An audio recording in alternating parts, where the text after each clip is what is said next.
जय गुरुदेव, जय माँ गायत्री। सभी को मेरा प्रणाम। आज हम एक बहुत महत्वपूर्ण विषय पर बात करेंगे। बहुत से लोगों का प्रश्न था, बहुत से लोगों के मन की उलझन थी कि गुरु कैसा होना चाहिए और गुरु के आने से हमारे जीवन में जो चमत्कार होते हैं उसको कैसे समझना चाहिए। एक प्रश्न तो ये था कि जब हम किसी बहरूपीय को भी गुरु बना लेते हैं, यानी कि जिसे हम गुरु बनाते हैं, बाद में पता चलता है कि वह गुरु नहीं, एक बहरूपिया था, एक धोखेबाज था, एक भ्रष्टाचारी था, या अनेक प्रकार के नाम आप ले सकते हैं, कि जब हम उनको गुरु मानकर अपने जीवन को जीते हैं फिर भी हमारे जीवन में चमत्कार कैसे होता है। बहुत अच्छा प्रश्न है ये, क्योंकि हम गुरु के ऊपर प्रश्न चिन्ह तो उठा देते हैं, लेकिन जो उनके साथ जुड़े होते हैं, जो उनके शिष्य होते हैं, उनके जीवन में अनेक चमत्कार हुए होंगे, अनेक प्रकार के उनके जीवन में अनुभव हुए होंगे। उनके गुरु के साथ जुड़ने पर उनके जीवन में बहुत कुछ अच्छा भी हुआ होगा। तो यह सब क्यों होता है? जब गुरु अच्छा नहीं है, जब गुरु के वेश में कोई बहरूपिया है, तो फिर उसके जीवन में चमत्कार कैसे हुए? उसके जीवन में इतना अच्छा सब कुछ कैसे होने लगा? उसके जीवन में जो कठिनाइयाँ थी वो कैसे दूर होने लगी? या एक गुरु का जो खालीपन था वो कैसे पूरा होने लगा? तो बहुत अच्छा प्रश्न है ये। आइए इसको समझने का प्रयास करते हैं। देखिए क्या होता है, जब हम किसी को गुरु बनाते हैं तो हम उसको उस समय भले पहचाने या ना पहचाने, लेकिन हमारे जो भाव होते हैं वो पूरी तरह से उसके लिए गुरु वाले होते हैं। यानी कि वह गुरु के भाव को दर्शा रहा है या नहीं, गुरु के फर्ज को निभा रहा है या नहीं, पर हमारे अंदर जो उसके प्रति शिष्य का भाव है, जो शिष्यत्व हमारे अंदर है, उस भाव में कोई भी मिलावट नहीं है। हम सच्ची श्रद्धा से, सच्चे मन से, सच्चे हृदय से उसे गुरु मानते हैं, उसके प्रति अपने शिष्य का फर्ज निभाते हैं। जब गुरु शब्द आता है तो हमारे जो गुरु के भी महागुरु हैं, जो संपूर्ण विश्व के गुरु हैं, स्वयं हमारे महादेव, महाकाल, देवों के देव, वह स्वयं हमारे गुरु के रूप में हमारे साथ होते हैं। जब हमारे पास गुरु होता है तब भी, जब हमारे पास गुरु नहीं होता है तब भी। यदि किसी व्यक्ति के अंदर शिष्यत्व का भाव आता है और उसके आसपास कोई गुरु नहीं होता है, अगर वो महादेव का नाम पुकारता है तो भी उसके गुरु के रूप में महादेव उसकी रक्षा करने आ जाते हैं। अब बात आती है कि किसी बहरूपियों को आपने गुरु बना लिया जिसके बारे में आप जानते नहीं हैं। देखिए, भगवान बड़े भोले भाले हैं। भगवान व्यक्ति के भाव को जानते हैं। मैं हमेशा आप लोगों से कहती हूँ कि आप चाहे जैसे भी रहिए, अपने भाव को शुद्ध रखिए, अपने भाव को पवित्र रखिए। अगर आपके भाव अच्छे हैं और आपने अपने जीवन में कोई भी कार्य नहीं किया, पूजा पाठ नहीं किया, किसी भी नियम को नहीं माना, परंतु आपके भाव केवल भगवान से जुड़े हैं, तो आपको भगवान मिल सकते हैं। ठीक ऐसा ही होता है जब हम किसी बहरूपिये को गुरु मानते हैं और गुरु मानकर हम अपने शिष्य का हर एक फर्ज निभाते हैं, तो उस गुरु को आप मत देखिए।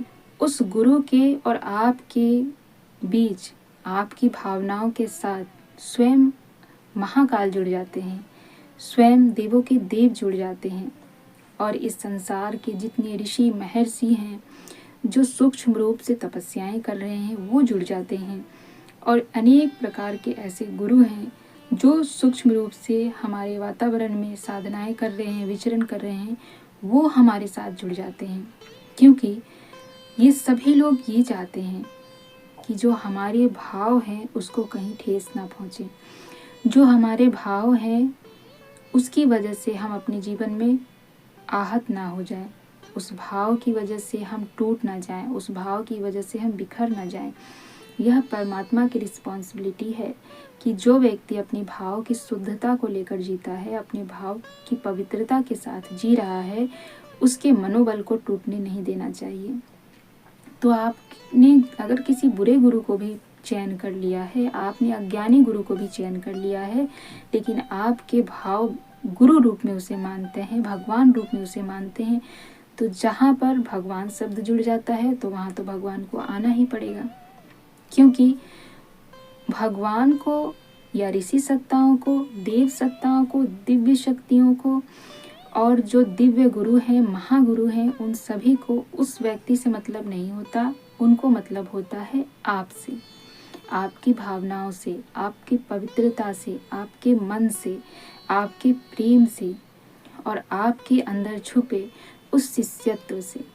इसीलिए कई बार ऐसा होता है कि जब हम किसी अज्ञानी को भी गुरु बनाते हैं तो उस अज्ञानी ने क्या किया ये तो कोई नहीं जानता, पर आपने जिस भाव से उसको याद करके गुरु नाम लिया, जैसे ही आपने अपने प्रश्नों को लेकर, अपने इच्छाओं को लेकर या अपने किसी मन वांछित फल को लेकर या अपनी परेशानियों को लेकर गुरु शब्द का ध्यान किया, गुरु नाम का ध्यान किया, वहाँ पर सभी गुरु अपने आप दौड़े चले आते हैं।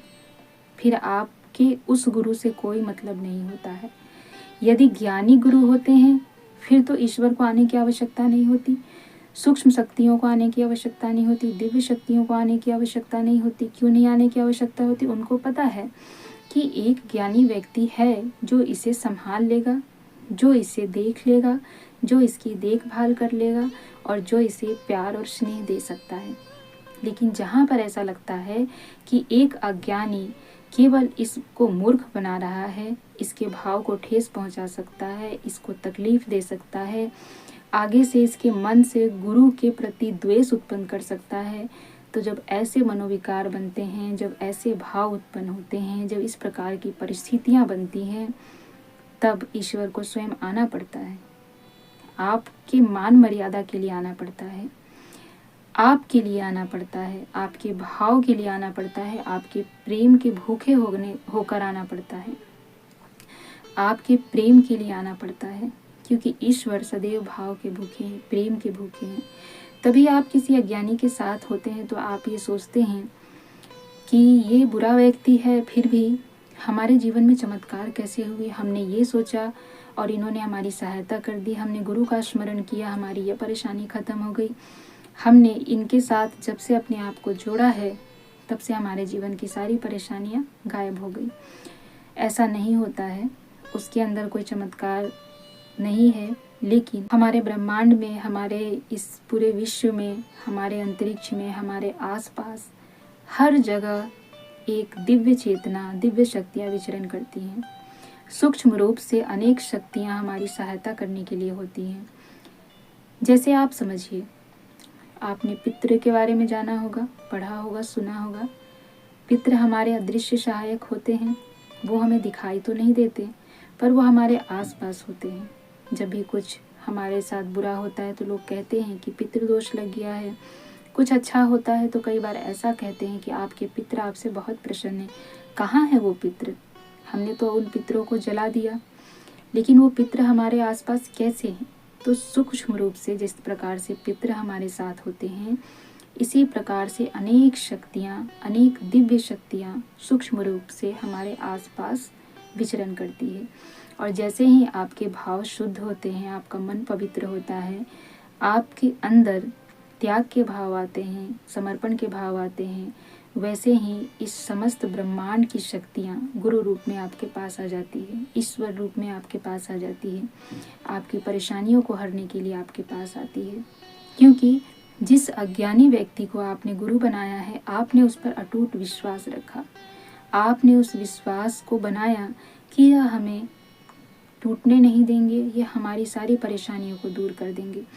तो आपके विश्वास की लाज रखने के लिए इस ब्रह्मांड की सभी दिव्य शक्तियों को, सभी ऋषि महर्षियों को और स्वयं महाकाल को भी आपके लिए आना पड़ता है और आपकी सहायता करनी पड़ती है।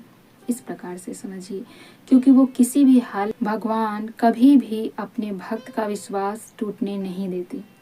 जैसे ही हम उन्हें पुकारते हैं, जैसे ही स्मरण करते हैं, जैसे ही हमारे भाव शुद्ध होते हैं, मन निर्मल होता है, वह दौड़े दौड़े चले आते हैं।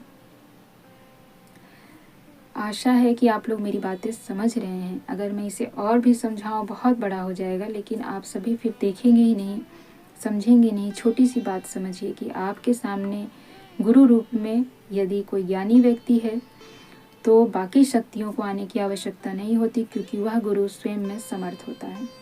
लेकिन यदि आपके समक्ष कोई अज्ञानी गुरु है और मूर्खता पूर्वक, अज्ञानता पूर्वक आपने उसे अपना जीवन सौंप दिया है, आपने उसे गुरु बना लिया है, पर आपके भाव शुद्ध हैं, तो इस पूरे ब्रह्मांड की दिव्य शक्तियों को, संपूर्ण शक्तियों को, सूक्ष्म शक्तियों को, स्वयं भगवान को, स्वयं आदिदेव महादेव को, देवों के देव महादेव को भी आपके समक्ष आना पड़ता है और आपके उस विश्वास को बनाए रखने के लिए वह आपके साथ कार्य में लग जाते हैं।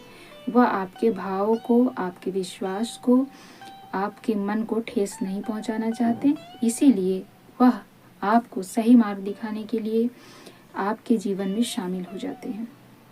और इसीलिए आपके जीवन में अज्ञानी गुरु होने के बाद भी आपके साथ अच्छा होता है।